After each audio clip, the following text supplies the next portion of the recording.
नमस्कार. आज आपल्याला भारतीय राज्यघटनेतला पुढचा टॉपिक म्हणजे प्रस्तावना, भारतीय राज्यघटनेची प्रस्तावना हा टॉपिक बघायचा आहे बघा.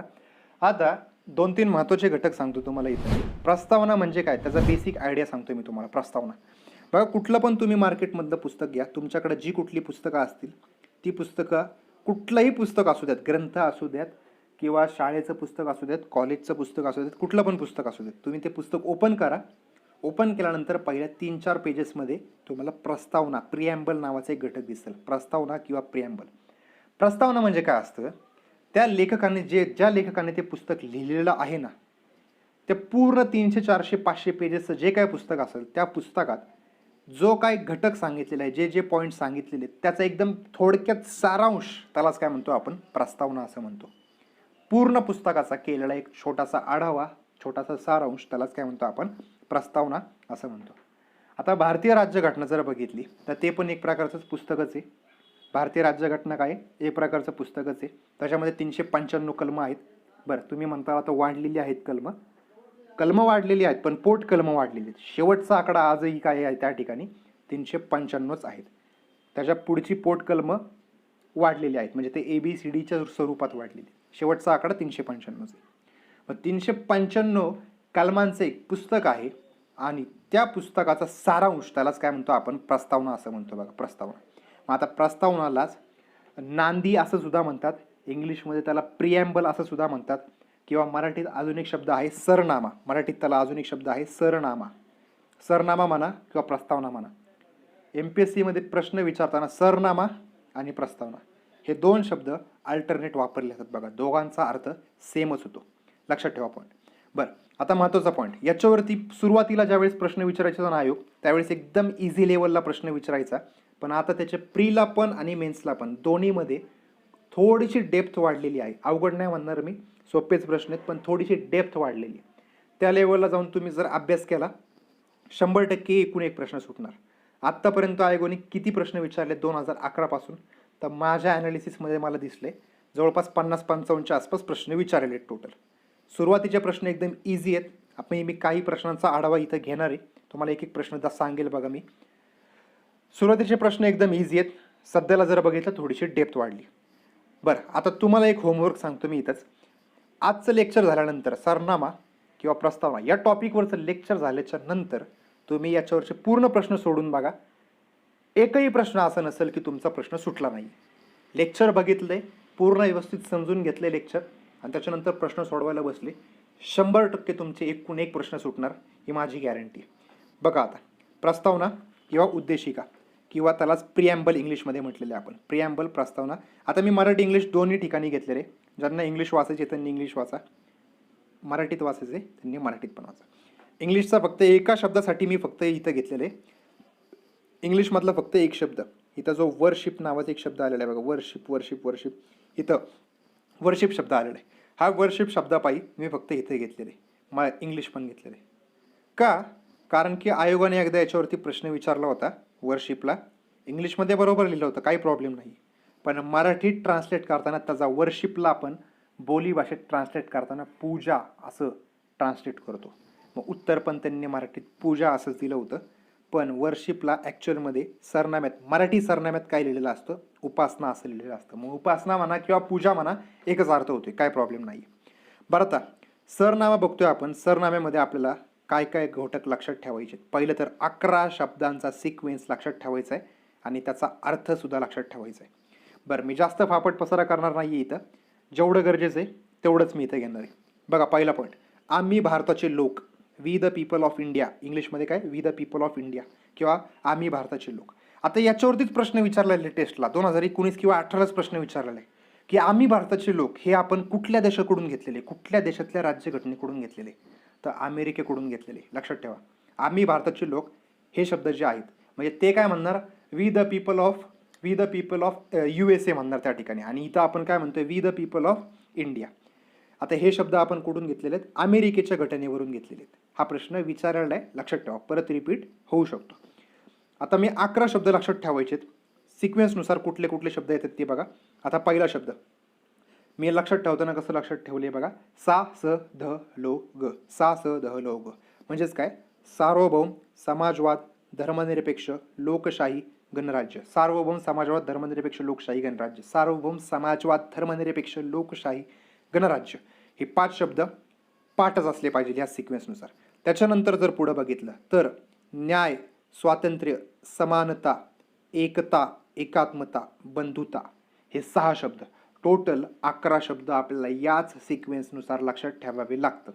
त्याच्यामध्ये पण हिथं न्याय हा पॉईंटवरती पण 2 वेळा प्रश्न विचारला. न्याय त्यांनी प्रश्न विचारला होता राज्यघटनेमध्ये, 2 वेळा प्रश्न या न्यायवरतीच 2 वेळा प्रश्न आहे. खालीलपैकी कोणता शब्द राज्यघटनेमध्ये सर्वप्रथम येतो? पर्याय काय देतात? स्वातंत्र्य, समता, बंधुता आणि चौथा पर्याय न्याय टाकतात. आपल्याला बोलताना कसलं इझी वाटतं बघा. स्वातंत्र्य, समता, बंधुता आपण फ्रेंच राज्यक्रांतीकडून घेतलं. स्वातंत्र्य, समता, बंधुता. मग पहिलं काय येते? स्वातंत्र्य. आणि पहिला पर्याय पण स्वातंत्र्यच टाकतात. पण स्वातंत्र्य रॉंग आहे. पहिलं काय येतं इथं राज्यघटनेनुसार सरनाम्यानुसार? तर न्याय शब्द पहिल्यांदा येतोय. न्याय, स्वातंत्र्य, समता, बंधुता असं. आता पुढं याच्यामध्येच अजून एक डेट सुद्धा लिहिलेली आहे. मग ती डेट काय आहे? 26 नोव्हेंबर 1949ला त्यांनी काय केली? ती अडॉप्ट केली, म्हणजे स्वीकृत केली. राज्यघटना काय केली? त्यांनी स्वीकृत केली 26 नोव्हेंबर 1949. आता याच्या पलीकडे पण अजून 2 गोष्टी लक्षात ठेवायच्यात आपल्याला. ते 2 गोष्टी कोणत्या कोणत्या बघा. सरनाम्यामध्ये न्याय किती प्रकारचा आहे? सरनाम्यातील न्याय हा किती प्रकारचा आहे? तर 3 प्रकारचा आहे. 3 प्रकार कोणते कोणते? सामाजिक, आर्थिक, राजकीय. सामाजिक, आर्थिक, राजकीय 3 प्रकारचे न्याय. कुठले कुठले? सामाजिक, आर्थिक, राजकीय न्याय. आणि दुसरा घटक स्वातंत्र्य किती प्रकारचे? किती प्रकारचं असं नाही विचारणार, पण कुठल्या कुठले आहेत असं 2 वेळा तर प्रश्न विचारले, 2-3 वेळा विचारून झालेले. स्वातंत्र्य किती प्रकारचे? तर विचार, अभिव्यक्ती, विश्वास, श्रद्धा, उपासना. विचार, अभिव्यक्ती, विश्वास, श्रद्धा, उपासना. लक्षात ठेवा, 2-3 वेळा विचारलेला प्रश्न परत रिपीट होऊ शकतो. स्वातंत्र्य किती प्रकारचं? विचार, अभिव्यक्ती, विश्वास, श्रद्धा, उपासना. बस बघा मी काय काय सांगितलं. 11 शब्द, त्यांचं सिक्वेन्स. न्याय किती प्रकारचं? 3 प्रकारचं. सामाजिक, आर्थिक, राजकीय न्याय. स्वातंत्र्य किती प्रकारचं? तर कुठल्या कुठल्या प्रकारचे? विचार, अभिव्यक्ती, विश्वास, श्रद्धा, उपासना. एवढ्याचं स्वातंत्र्य सांगितलेलं राज्यघटनेमध्ये. आणि हे 11 शब्द बस. याच्या पलीकडं एवढ्या पॉईंटमध्ये काही विचारणार नाही. त्याच्या अर्थावरती प्रश्न विचारतील. त्या अर्थ आपल्याला लगेच 2 मिनिटात पुढे बघायचे. बघा परत एकदा रिपीट करतो. 11 शब्दांचा सिक्वेन्स लक्षात ठेवायचा आहे. कुठले कुठले? सार्वभौम समाजवाद धर्मनिरपेक्ष लोकशाही गणराज्य. नंतर न्याय, स्वातंत्र्य, समता, एकता, एकात्मता, बंधुता. हे 11 शब्द लक्षात ठेवायचे याच सिक्वेन्सनुसार. त्याच्यानंतर पुढचा पॉईंट न्याय. कुठल्या कुठल्या प्रकारचं न्याय सांगितलं? तर सामाजिक, आर्थिक, राजकीय न्याय. त्याच्यानंतर स्वातंत्र्य कुठल्या कुठल्या प्रकारचं? विचार, अभिव्यक्ती, विश्वास, श्रद्धा, उपासना. एवढ्या प्रकारचं स्वातंत्र्य सांगितलेलं आहे. लक्षात ठेवा पॉईंट एवढे. आता या सरनाम्यामधून आपल्याला समजतंय काय? ॲक्च्युअलमध्ये समजतं काय? तर एम लक्ष्मीकांत यांच्या पुस्तकात सांगितलेले आहेत हे 4 घटक समजतात बघा आपल्याला. 4 घटक कोणते कोणते समजतात? राज्यघटनेच्या अधिकारांचा स्रोत. अधिकारांचा स्रोत समजतो. मग कोण आहे अधिकारांचा स्रोत? भारतीय जनता. कारण की इथं काय म्हटले? We the people of India. आम्ही भारताचे लोक असं म्हटलेलं आहे. We the people of India म्हणजेच काय? राज्यघटनेच्या अधिकारांचा स्रोत. म्हणजे राज्यघटनेला जे काही पॉवर्स भेटलेले ते पॉवर्स कशातून भेटलेले आहेत? तर भारतीय संविधानातून भेटलेले आहेत. हा पॉईंट त्याच्यातून कळतोय आपल्याला, सरनाम्यातून कळतोय. दुसरा पॉईंट भारतीय राष्ट्राचे स्वरूप किंवा त्याला आदर्श असं म्हटलंय. स्वरूप किंवा आदर्श. मग आदर्श कोणते कोणते आहेत? तर पहिले 5 शब्द जे आहेत त्याला काय म्हणतो आपण? आदर्श असं म्हणतो. आदर्श. सार्वभौम समाजवाद धर्मनिरपेक्ष लोकशाही गणराज्य. सार्वभौम समाजवाद धर्मनिरपेक्ष लोकशाही गणराज्य हे काय आहेत? आदर्श आहेत किंवा स्वरूप आहेत. हे आपल्याला कशातून समजतंय? तर सरनाम्यातून समजते. तिसरा घटक काय समजतो? उद्दिष्ट किंवा आकांक्षा. उद्दिष्टालाच काय म्हटलेले? आकांक्षा. उद्दिष्ट समजतात किंवा आकांक्षा समजतात. मग उद्दिष्ट किंवा आकांक्षा किती आहेत? तर 6 शब्द लक्षात ठेवायचे पुढचे लगेच. कुठले? न्याय, स्वातंत्र्य, समता, एकता, एकात्मता आणि बंधुता. न्याय, स्वातंत्र्य, समता, एकता, एकात्मता, बंधुता हे कशामध्ये मोडते? उद्दिष्ट किंवा आकांक्षा याच्यामध्ये मोडते. आणि सर्वात शेवटचा 4था घटक कोणता समजतो आपल्याला? घटना स्वीकृती केल्याची दिनांक समजते. ती किती आहे? 26 नोव्हेंबर 1949ला समजते. बघा एकच स्लाइड चालली आहे. जवळपास मला माहित नाही टाइम किती झाला, पण एकाच स्लाइडवरती मी जेवढं स्पष्टीकरण दिलं नाही तर बऱ्याच वेळा प्रश्न विचारलेले आहेत आणि एक्झाम ओरिएंटेडच मी स्पष्टीकरण दिलेलं आहे. उगच फापट पसारा मी इथं केलेला नाही आहे. त्यामुळे जेवढे पॉईंट सांगितले व्यवस्थित लक्षात ठेवा, लिहून काढा. नाही समजले तर परत एकदा ऐका. आता पुढच्या स्लाईडवरती जाऊयात. आता 11 शब्द मी सांगितले तुम्हाला. 11 शब्द लक्षात ठेवावे लागतात सिक्वेन्सनुसार. त्या 11 शब्दांचं जर वर्गीकरण केलं तर 2 गटात वर्गीकरण होतं. आदर्श किंवा त्याला स्वरूप म्हणतो आपण, आकांक्षा किंवा उद्दिष्ट असं म्हणतो. आदर्श किती आहेत? 5 शब्द आहेत. मग सार्वभौम, समाजवाद, धर्मनिरपेक्ष, लोकशाही, गणराज्य हे 5 शब्द कशामध्ये मोडतात? आदर्शामध्ये. दुसऱ्या साईडला घटक कोणता आहे? आकांक्षा किंवा उद्दिष्ट. याच्यामध्ये 6 शब्द लक्षात ठेवावे लागतात. कुठले कुठले? न्याय, स्वातंत्र्य, समता, एकता, एकात्मता, बंधुता हे 6 शब्द आपल्याला आकांक्षा याच्यामध्ये लक्षात ठेवावे लागतात. आता या सगळ्या 11 शब्दांना मिळून एकत्र आपण काय म्हटलेलं इथं? तत्वज्ञान. तत्वज्ञान समजतं आपल्याला. तत्वज्ञान, भारतीय राज्यघटनेचं तत्वज्ञान जे आहे ना ते या 11 शब्दात आहे आणि ते आपल्याला सरनाम्यामधून समजतं. तत्वज्ञान समजतं. पॉईंट शब्द महत्त्वाचे आहे. 2019 किंवा 18लाच प्रश्न विचारलेला आहे. सरनाम्यातून आपल्याला तत्वज्ञान समजतं. तर हे स्टेटमेंट बरोबर आहे. तो प्रश्न दाखवेल तुम्हाला काय प्रश्न आहे तो. ठीक आहे. आता एक एक शब्द आपण बघायला सुरुवात करू. 11 शब्द बघायचे तर आपल्याला. एकता, एकात्मता ॲक्च्युली एकत्रच येतो, त्यामुळे टोटल 10 शब्द बघायचे असं म्हणू शकतो मी. त्यातला पहिला शब्द सार्वभौम. नीट लक्षपूर्वक ऐका मी काय काय सांगतोय. सार्वभौम. आता सार्वभौम म्हणजे काय? तर सार्वभौम म्हणजे कोणत्याही बाह्य शक्तींचा प्रभाव नसणे. बरं, आता भारतावरती कुणाचा प्रभाव आहे का? चीनचा प्रभाव आहे का? पाकिस्तानचा प्रभाव आहे का? अमेरिकेचा प्रभाव आहे का? तर नाही आहे. भारताला जसं वागायचं भारत तसा वागू शकतो. कुणाचाही प्रभाव नाही आहे भारतावरती. त्यालाच काय म्हणतो आपण? सार्वभौम. कोणत्याही बाह्य शक्तींचा प्रभाव नसणे म्हणजेच काय? सार्वभौम. पुढं, भारत एक सार्वभौम राष्ट्र असल्याने भारत दुसऱ्या देशाच्या क्षेत्र अधिग्रहित करू शकतो किंवा आपले क्षेत्र दुसऱ्या देशाला देऊ शकतो. बघा, सार्वभौम आहे म्हणजे आपण काय करू शकतो? दुसऱ्या देशाचं क्षेत्र आतमध्ये घेऊ शकतो. जसं की सिक्कीमला घेतलं आपण 1974ला, 75ला त्याला राज्याचा दर्जा दिला. सिक्कीमला घेतलं, दादरा नगर हवेलीला घेतलं, नंतर गोव्याला घेतलं, पॉंडिचेरीला घेतलं. म्हणजे दुसऱ्या देशाचा प्रदेश आपण काय केलेला आहे? मिळवलेला आहे. का?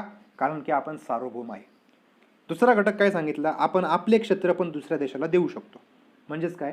बांगलादेशला जे काय जमिनीचे हस्तांतरण झालं तर त्यावेळेस आपण काय केलेलं आहे? बरीच मोठी भूमी आपण कुणाला देऊन टाकली? आत्ता बांगलादेशला देऊन टाकली. का केलं आपण असं? कारण की भारत एक सार्वभौम राष्ट्र आहे. पुढं, आंतरराष्ट्रीय संस्थांचा सदस्य असलो तरी त्याचा सार्वभौमतेवरती कोणताही परिणाम होत नाही. याचा अर्थ काय होतो बघा. आता एक उदाहरण म्हणून सांगतो. चीन पण सार्वभौम राष्ट्र आहे. चीन सार्वभौम राष्ट्र आहे. चीनच्या विरोधात आंतरराष्ट्रीय न्यायालयामध्ये हेगला जे काही आंतरराष्ट्रीय न्यायालय आहे त्या आंतरराष्ट्रीय न्यायालयाने बरेच निकाल चीनच्या विरोधात दिलेले आहेत. पण चीन ते काय ऐकत नाही. तुम्ही तुमचा काय गोंधळ घाला, चीन म्हणतं मी काय तुमचं ऐकणार नाही. तुम्ही जे निकाल दिलेले ते मला काय पटत नाही, मी ऐकणार सुद्धा नाही. बरं, चीन तेवढा सक्षम आहे त्यामुळे चीन डायरेक्ट काय करतोय? त्या निकालांना जुगारतोय. चीन काय झाला? सार्वभौम झाला. भारत पण जुगारू शकतो, काय प्रॉब्लेम नाही. पण भारताच्या बाजूने असं कुठला निकाल येतच नाही, त्यामुळे काही प्रॉब्लेमच येत नाही. पण एखादा निकाल जर असा आला, समजा कुठल्याही देशाचा म्हणा किंवा कुठल्याही आंतरराष्ट्रीय न्यायालयाचा म्हणा किंवा कुठल्याही आंतरराष्ट्रीय संघटनेचा म्हणा, त्यांचा निकाल आपल्यावरती लादला जर जात असेल तर तो आपण जुगारू शकतो. का जुगारू शकतो? कारण की भारत एक सार्वभौम राष्ट्र आहे, त्यामुळे तो निकाल आपण जुगारू शकतो. एक उदाहरण म्हणून जर द्यायचं झालं तर आंतरराष्ट्रीय न्यायालय हेग जे आहे त्या आंतरराष्ट्रीय न्यायालयात भारत पाकिस्तानच्या संदर्भात खूप सारे मुद्दे पेंडिंग आहेत, केसेस चालू आहेत. आता तिथं जर बघितलं आपण, समजा जम्मू काश्मीरचंच उदाहरण जर घेतलं, युनोच्या संदर्भात युनोने उद्या निकाल दिला. अजून 1948 पासून आत्तापर्यंत जम्मू काश्मीरचा वाद युनोमध्ये पेंडिंग आहे. समजा उद्या युनोने घोषणा केली की जम्मू काश्मीर पाकिस्तानला देऊन टाका. आपण देऊन टाकणार का लगेच? नाही देऊन टाकणार. आम्ही काय म्हणणार?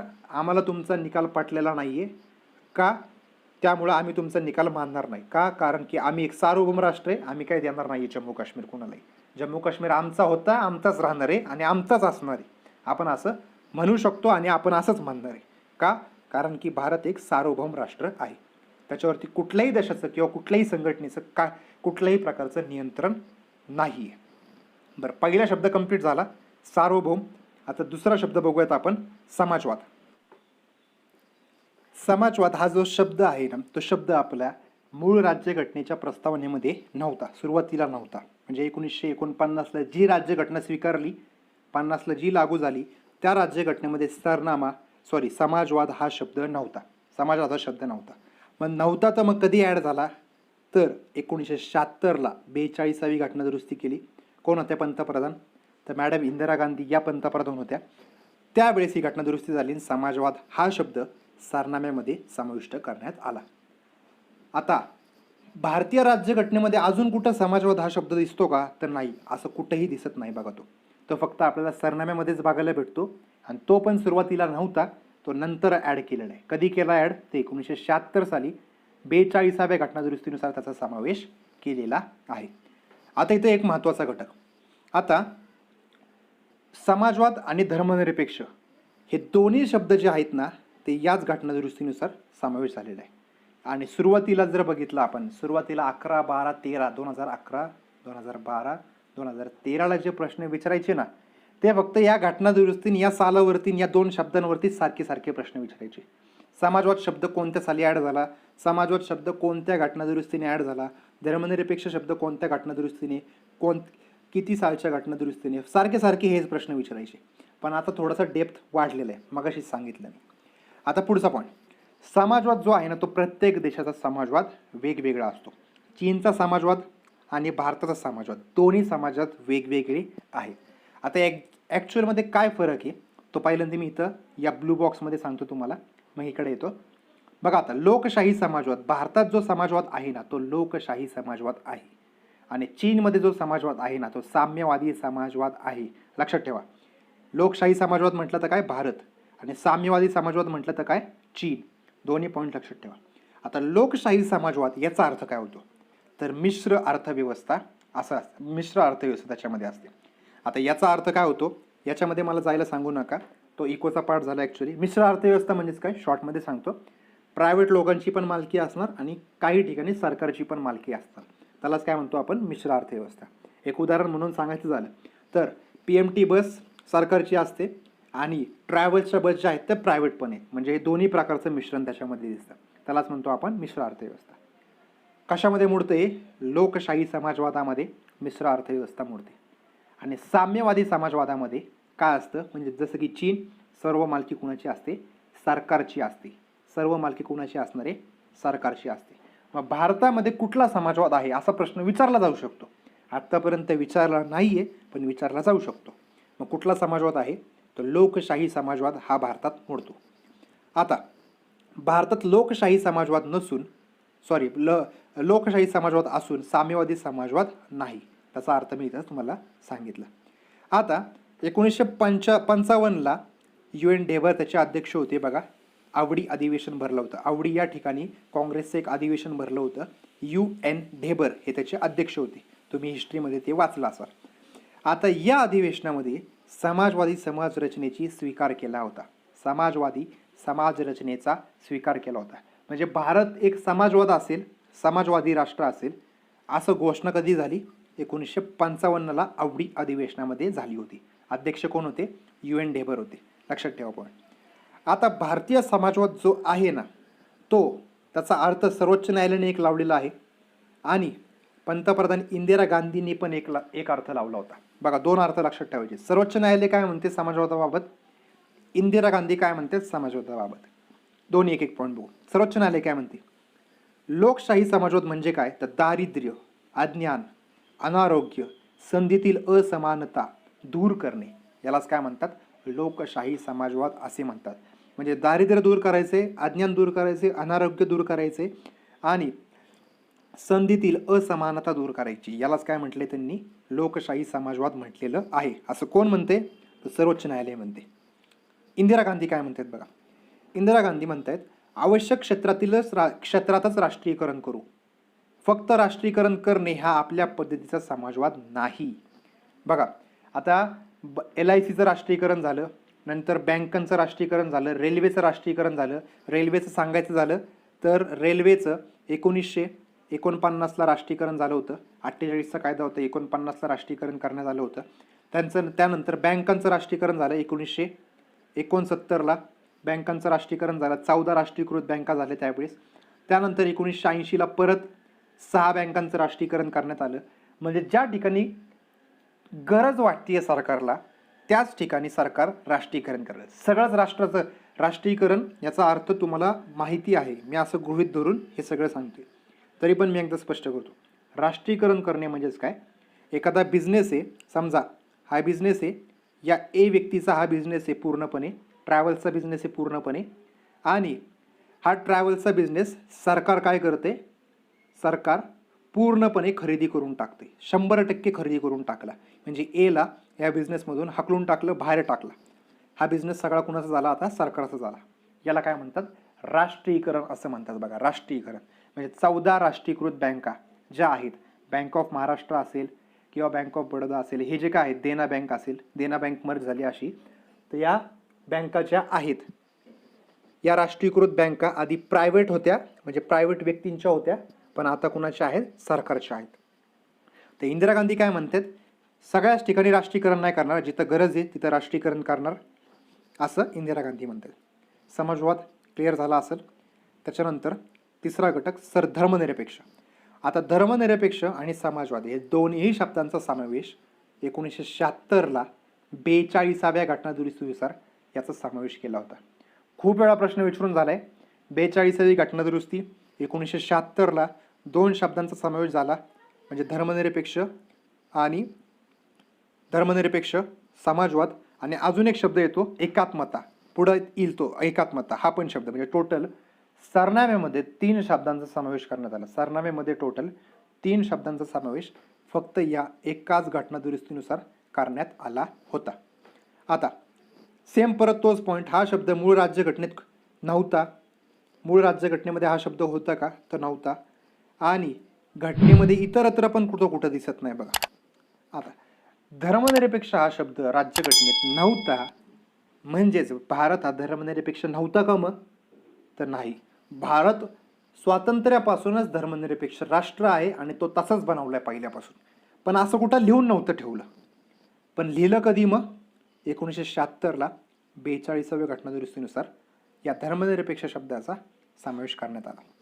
आता धर्मनिरपेक्ष म्हणजेच काय, प्रत्येक व्यक्ती कोणत्याही धर्माचे आचरण करण्यास मुक्त असेल. कुठलाही व्यक्ती, तुम्हाला आज वाटलं दुसऱ्या धर्मात जायचे, तुम्ही जाऊ शकता. परवा वाटलं अजून दुसऱ्या धर्मात जायचे, जाऊ शकता. परत वाटलं चेंज करायचं, परत चेंज करू शकता. तुम्हाला जे वाटेल ते तुम्ही तो धर्माचं आचरण तुम्ही करू शकता, काहीच प्रॉब्लेम नाही. राज्य धर्माच्या आधारावरती भेदभाव करणार का, तर नाही. म्हणजे आता समजा उदाहरण म्हणून, तू हिंदू आहे बाबा, तुला या फॅसिलिटी मी तुला देणार किंवा नाही देणार, असं सरकार म्हणू शकत नाही. किंवा तू ख्रिश्चन आहे, तुला या फॅसिलिटी मी तुला देणार किंवा या फॅसिलिटी मी तुला देणार नाही, असं सरकार म्हणू शकत नाही. धर्माच्या आधारावरती भेदभाव करू शकत नाही सरकार. धर्मनिरपेक्ष क्लिअर झाला असेल पॉईंट. 3 शब्द क्लिअर झाले, सार्वभौम, समाजवाद, धर्मनिरपेक्ष. आता पुढचा शब्द लोकशाही. लोकशाहीला इंग्लिशमध्ये डेमोक्रॅसी असं म्हणतात. आता मी मुद्दाम इंग्लिश शब्द इथे घेतलाय, डेमोक्रॅसी. का, कारण की डेमोक्रॅसी या शब्दाची फोड होते.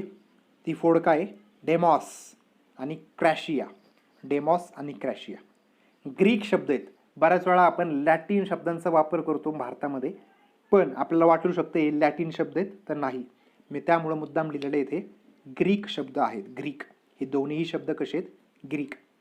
डेमॉस आणि क्रॅशिया हे दोन्ही शब्द कसे आहेत, ग्रीक शब्द आहेत. मग आता डेमॉसचा अर्थ काय, लोक, आणि क्रॅशियाचा अर्थ काय आहे, सत्ता. डेमॉस म्हणजेच काय, लोक, क्रॅशिया म्हणजेच काय, सत्ता.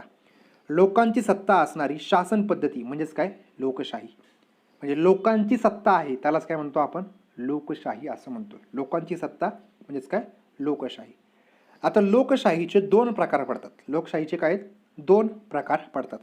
2 प्रकार कोणते कोणते, तर प्रत्यक्ष लोकशाही आणि अप्रत्यक्ष लोकशाही. 2 प्रकार कोणते कोणते, प्रत्यक्ष आणि अप्रत्यक्ष लोकशाही. आता प्रत्यक्ष लोकशाहीमध्ये काय होतं तुम्हाला सांगतो. जसं की आत्ता स्वित्झर्लंड आहे, आत्ताचा स्वित्झर्लंड जो आहे ना, तो कसा आहे, प्रत्यक्ष लोकशाहीमध्ये मोडतो. म्हणजेच राज्यकारभारात जनतेचा जर प्रत्यक्ष सहभाग जर असेल तर त्याला काय म्हटलं जातं, प्रत्यक्ष लोकशाही म्हणतात. एक उदाहरण म्हणून सांगतो. एखादा कायदा करायचा आहे, तो कायदा करण्यासाठी पूर्णपणे जनता सार्वमत घेते. पूर्ण जनता येते, त्याच्यावरती मतदान करते. भारतात कसं आहे, कायदा बनवायचं तर संसदेमध्ये बहुमत होतं. आपण मतदान करतो का कायद्यासाठी, नाही. जनताच त्या ठिकाणी सहभाग घेते कायदा करताना, मग जनतेचाच डायरेक्ट सहभाग आला म्हणून प्रत्यक्ष लोकशाही असं म्हटलं. आणि अप्रत्यक्ष लोकशाही याचा अर्थ काय होतो, तर जनता काय करते, काही लोकांना निवडून देते म्हणजे जसं भारतात होतं, आणि ती लोक काय करतात, कायदा वगैरे तयार करतात, म्हणजेच ते राज्य करतात. आपण त्या लोकांना निवडून देतो, त्या प्रतिनिधींना निवडून देतो, आणि ती लोक काय करतात, राज्य करतात.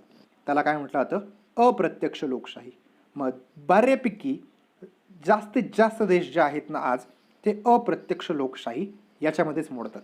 जसं की भारत पण अप्रत्यक्ष लोकशाही आहे, USA पण अप्रत्यक्ष लोकशाही आहे, UK पण अप्रत्यक्ष लोकशाही आहे. पुस्तकांमध्ये प्रत्यक्ष लोकशाहीचं हे एकच उदाहरण दिलेलं जातं, लेटेस्ट म्हणजे आत्ता चालूमधलं, तर स्वित्झर्लंड हे दिलेलं असतं. किंवा पूर्वीची ग्रीक नगर राज्य हे सुद्धा काय आहे, प्रत्यक्ष लोकशाहीचं उदाहरण आहे.